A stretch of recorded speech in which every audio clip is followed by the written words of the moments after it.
Breaking: Danielle Smith's digital ID plan in Alberta revealed. Canadian stunned.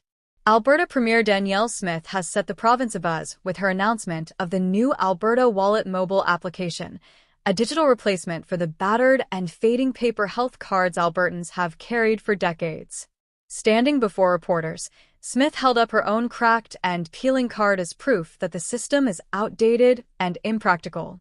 The app, she explained, would allow residents to carry their health information securely on their smartphones, promising durability and convenience compared to the old laminated slips that easily fall apart with everyday use. The pitch from Smith's government is clear: modernization.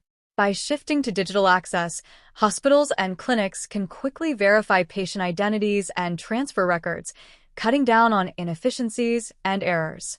Alberta is also preparing to issue a sturdier plastic card in 2026 that will combine a health number with a driver's license, something already common in Manitoba. To many, this step is simply overdue modernization, a matter of catching up with the times rather than a radical change in direction. Yet the excitement over the upgrade has been immediately tempered by the undercurrent of suspicion that surrounds anything digital in today's world. The government insists this app is optional, voluntary, and protected by high-level encryption. Technology Minister Nate Glubish reassured Albertans that the government cannot see how they use the app or track their health choices. Smith herself stressed that those uncomfortable with smartphones can continue using paper cards, while the plastic card will provide a middle ground for those wary of going fully digital. Still, the moment digital identity enters the political vocabulary, red flags go up.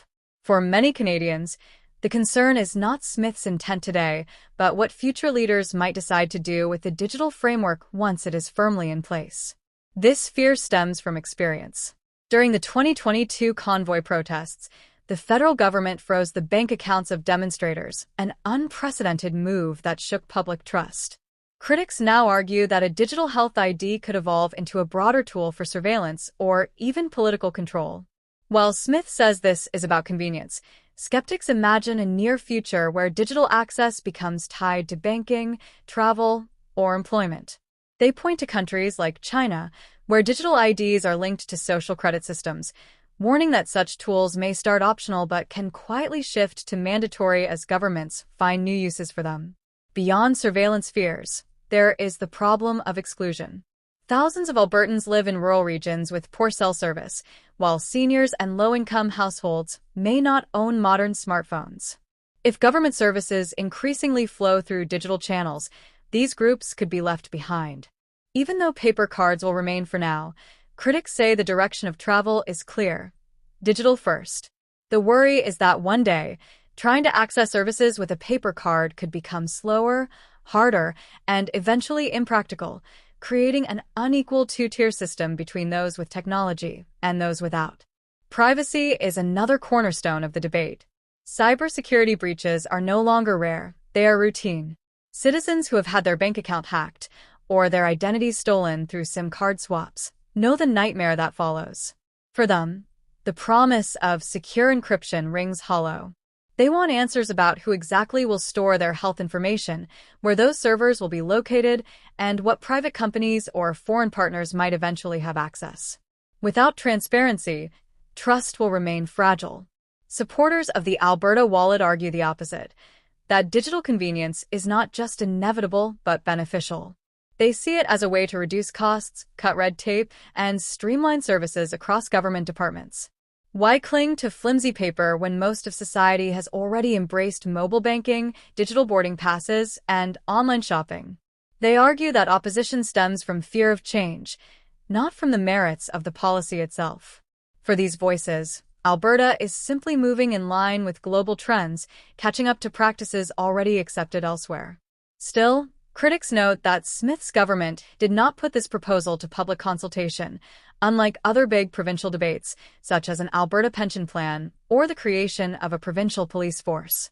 To them, the lack of consultation feels rushed, like a decision made behind closed doors without giving Albertans a real voice. Even if the intention is harmless, the process fuels suspicion that the wallet could be a stepping stone towards something broader, a foundation for digital ID across multiple areas of life. The very language used, mentioning the possibility of adding diplomas, marriage certificates, or birth registrations to the wallet in the future signals ambitions beyond healthcare alone. Overlaying Alberta's digital ID debate is the national political scene. Prime Minister Mark Carney, in office since April 2025, has already reshaped Canada's economy and digital policies, repealing the carbon tax, passing the One Canadian Economy Act, and canceling a digital services tax after talks with U.S. President Trump. His cautious approach to digital regulation and trade underscores broader questions about how far governments should push digitization, making Alberta's Wallet project part of a wider national conversation. The Trump-Carney trade discussions highlight how digital technology is no longer just a domestic issue, but a global one. Tech giants like Apple, Google, and Meta watch closely as governments experiment with new digital frameworks. Critics of the Alberta Wallet see it as a small-scale trial balloon for larger digital identity systems that could, in time, be harmonized across borders. Supporters counter that this is alarmist. A health card in your phone is hardly a Trojan horse for international surveillance. Yet the very fact these questions are being asked shows how fragile public confidence in government technology has become. For many Albertans, the debate isn't just technical, it is deeply personal. They weigh the frustration of pulling out a torn paper card at a hospital against the fear of surrendering more of their lives to a screen and database.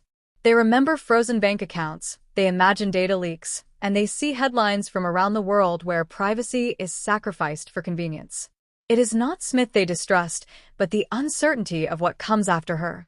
Leaders yet unknown who might inherit the digital infrastructure she builds today. In the end, the Alberta Wallet controversy captures the tension of the digital age. A flimsy paper card may be outdated, but it is tangible, it cannot be hacked, and it places control in the hands of the individual. A digital app may be sleek, durable, and efficient, but it also opens the door to risks that cannot be unseen once the infrastructure exists.